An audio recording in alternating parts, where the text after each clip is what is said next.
Hey everybody, it's Norm from Tested, and today I have a really delightful show and tell for you out there. After a couple weeks of pretty intense hardware reviews and tech deep dives, I thought it'd be fun to do a little bit of a reset with a Lego set build. Yes, it's been quite a while since we've done a Lego set build here on the channel, and this one is quite special. It is the Pursuit of Flight, designed by JK Brickworks. That's Jason Allman and his partner, who also designed, if you remember, that Lego Sisyphus kinetic sculpture, that piece of automata that Adam built a couple years ago here on Tested.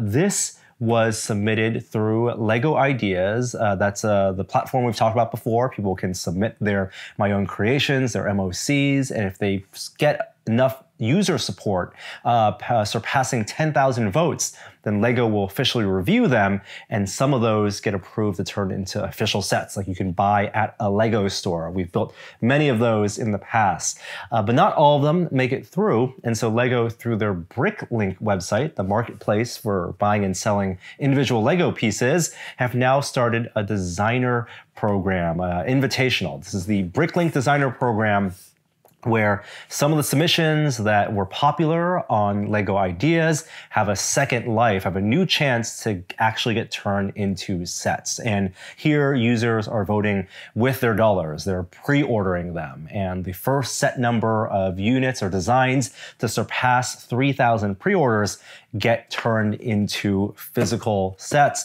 up to 10,000 units maximum. So these aren't ongoing productions. They're not going to be in the actual Lego store, but through Bricklink, they are officially released in some capacity. And this Pursuit of Flight set was one that was with the first round of the Bricklink Designer Program.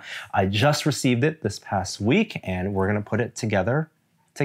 So let's turn on some soothing time-lapse music. I'm gonna knoll out these pieces and we're gonna see how this automata works.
Okay, so that assembly was so enjoyable. The whole thing took about an hour and a half, so maybe half hour worth of knolling. Highly recommended for these 540 pieces, and then about an hour to put the whole thing together. I'd say split evenly between this main animated platform as well as these 5 little airplanes. Includes 5 different designs, all representing different parts of aviation history. So this is clearly like a Wright flyer. Not exactly microfig, somewhere in between micro and minifig scale. And then you have your classic biplane here and a triplane, so very much like a German Fokker on the triplane, and this one almost like a Sopwith Camel. So very iconic airplanes that you can then attach to the platform. The platform itself it's a beautiful sculpture too, because not only do you have underneath here the system that allows the planes to be mounted and do the kinetic animation, but on the top you also have a miniature city that gives you a little bit of force perspective. So houses, roads, trees, and then even above them, some clouds. So you have the village, the clouds, and then we're gonna mount, let's do the triplane and the biplane. I'm gonna mount these 2 airplanes. So a mounting point here, and you can adjust the angle a little bit, although I'm gonna keep it aimed as up as possible because I don't want it to droop like that. So there we go, maybe just push that connection a little better. All right, and here we go. Yeah, look at that alternating movement. So they're not exactly moving in parallel, they're like chasing each other. It's a really just fun approximation of a dogfight in Lego form. And that force perspective, I think, really nails it. It's the base isn't just a bland thing. It has a whole story going on with these planes flying above this little village. You can, of course, mix and match the airplanes. I don't know if I'd be putting the Wright flyer, chasing a Mustang or anything, but lots of opportunity for fun. The instructions are not printed out, so something I should note that in the box there is a card that tells you to go download the Lego Building Instructions app. So they're trying to get people to use that, and the instructions are all 3D and animated, so very interactive. You can drag and maneuver the models around, and then if you want to build this with your family, you can each take a different airplane and load up that app and work together. It's a really fast build, really fun build, and I'll be keeping an eye out on more of these Bricklink Designer Program sets that I can support and back and get, because I think they're nice, unique entries into the pantheon of Lego sets, and all come from amazing fan designers like JK Brickworks. I'll include a link to JK Brickworks and their designs in the description below, as well as that Bricklink Designer Program if you want to check them out. But thank you so much for watching. Hope you enjoyed this fun little Lego build. I hope you have a wonderful rest of the week, and I'll see you next time. Bye.